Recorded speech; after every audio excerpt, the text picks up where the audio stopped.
Okay, so welcome to Mathstoria, and let's have this problem.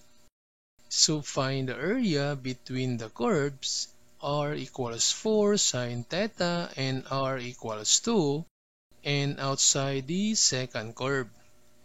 So this r stands for the radius, so if we put this one in a graph, so this one is positive 2, this one is positive 4, positive 2, negative 2, and negative 2.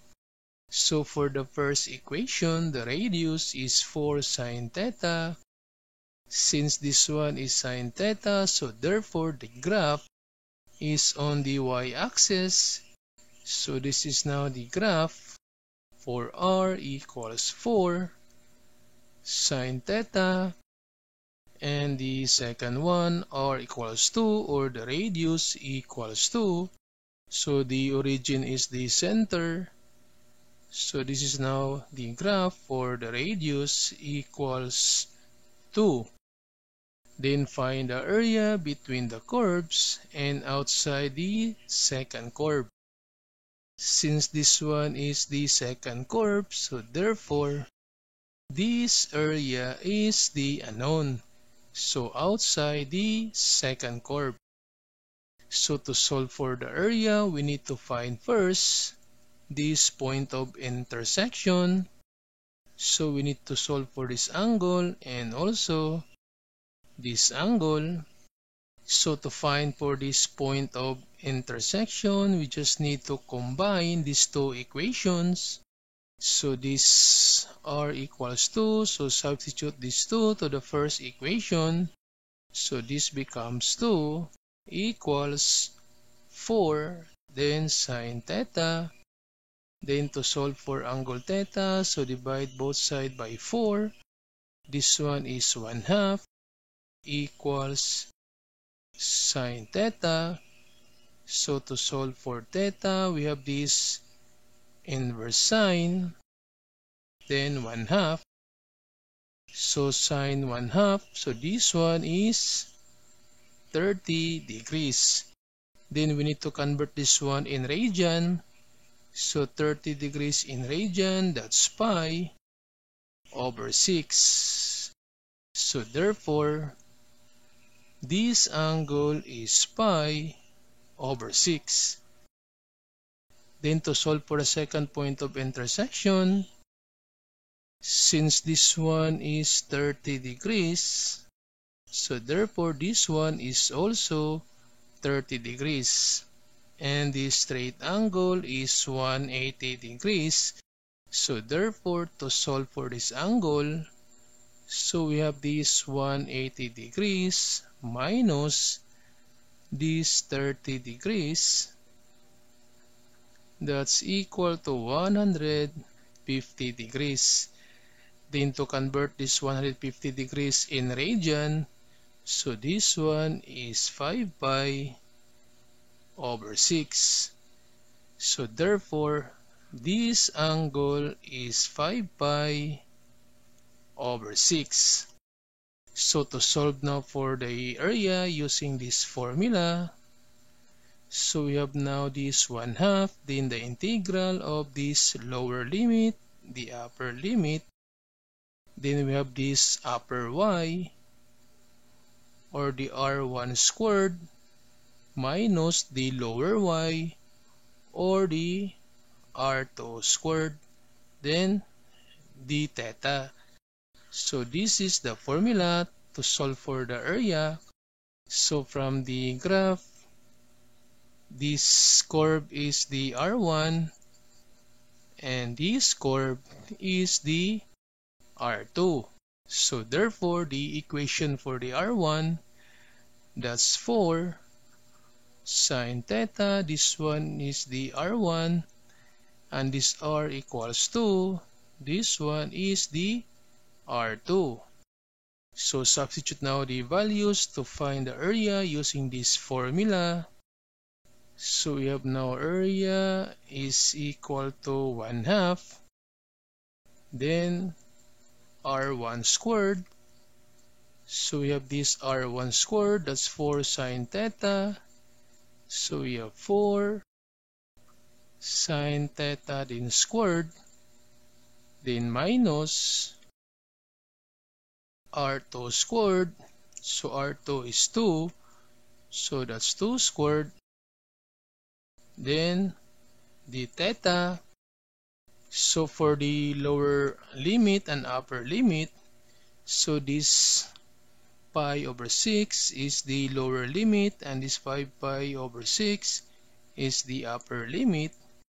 So we have now pi over 6 and 5 pi over 6.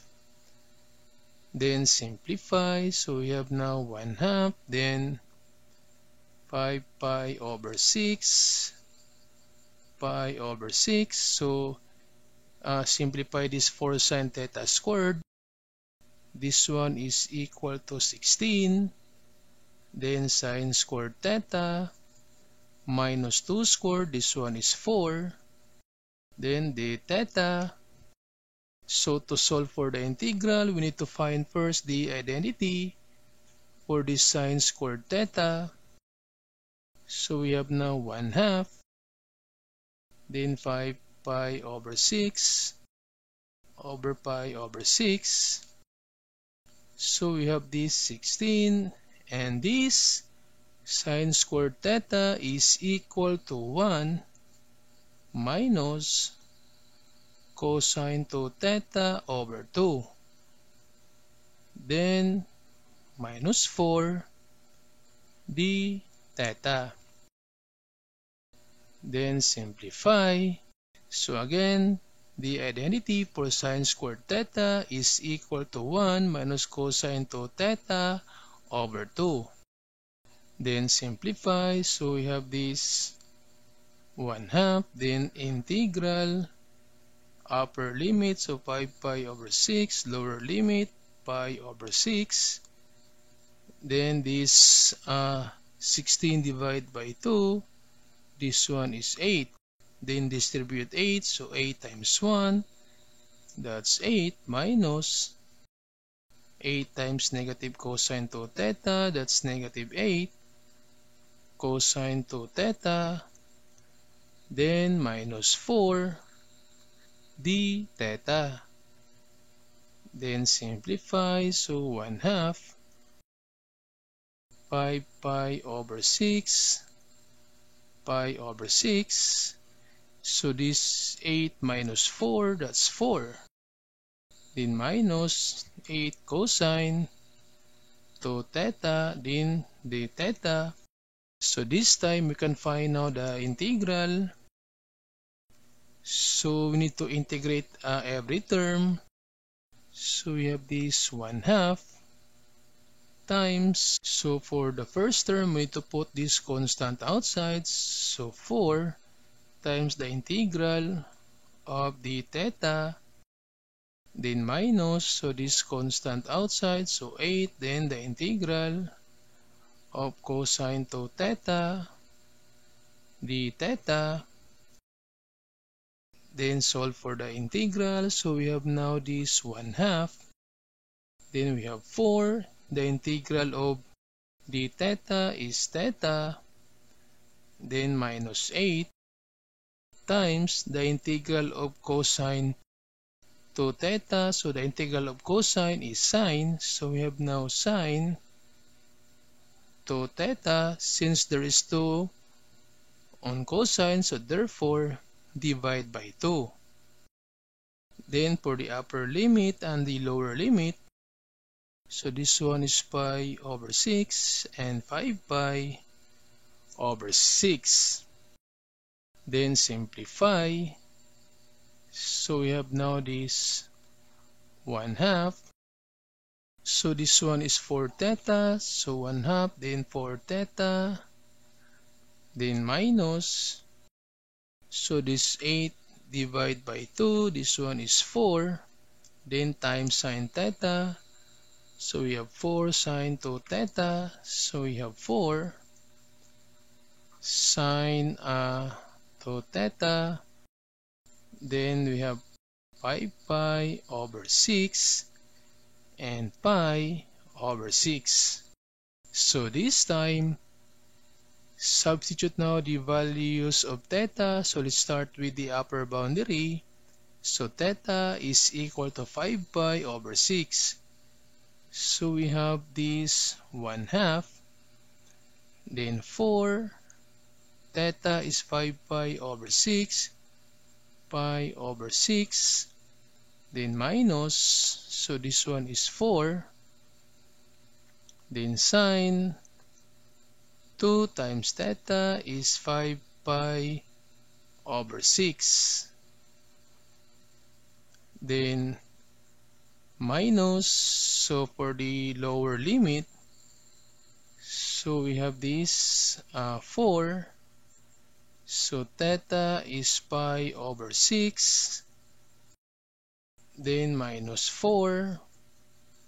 Then sine 2. Then theta is pi over 6. So this one is times 1/2. Then simplify. So this one is 1/2. Then this one is divisible by 2. This one is 2. This one is 3. So 2 times 5 pi. This one is 10 pi over 3. Then minus 4. Sine, this one is 1. This one is 3. So sine 5 pi over 3.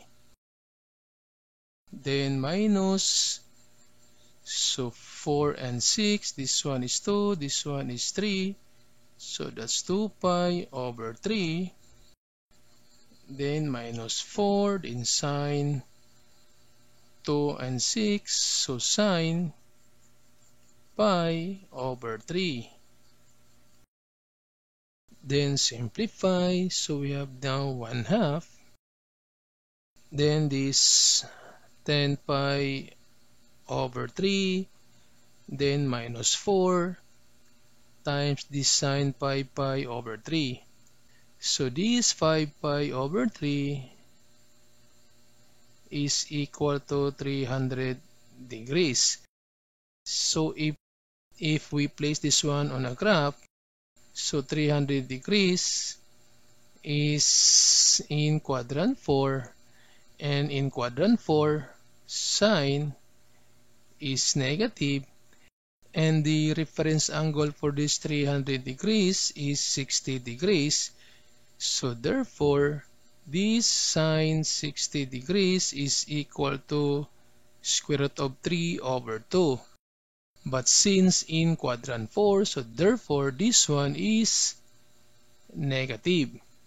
So sine 5 pi over 3 is equal to negative square root of 3 over 2. Then minus, so we have now this 2 pi over 3. Then negative and negative, that's positive 4. So this sine pi over 3 is equal to, so pi over 3 is equal to 60 degrees, and sine 60, that's square root of 3 over 2. So therefore this one times square root of 3 over 2. Then simplify. So we have now this 1/2. Then this 10 pi over 3 minus 2 pi over 3. So 10 minus 2, this one is 8 pi. So we have now 8 pi over 3. Then this negative times negative, that's positive. And 4 divided by 2. So this one is 2, so positive 2 square root of 3. So plus 2 square root of 3. Then this 4 and 2, so 4 divided by 2, that's 2, so plus 2 square root of 3. So plus 2 square root of 3. Then simplify, so we have now 1/2. Then 8 pi over 3 plus, so 2 plus 2, that's 4, square root of 3. Then distribute this 1/2 to every term. So we have this 1/2 times 8 pi over 3 plus 1/2 times 4 square root of 3. So therefore, this 8 divided by 2, that's 4. So this one is 4 pi over 3 plus, so 4 divided by 2, this one is 2. That's 2 square root of 3. So this is now the area between the two curves.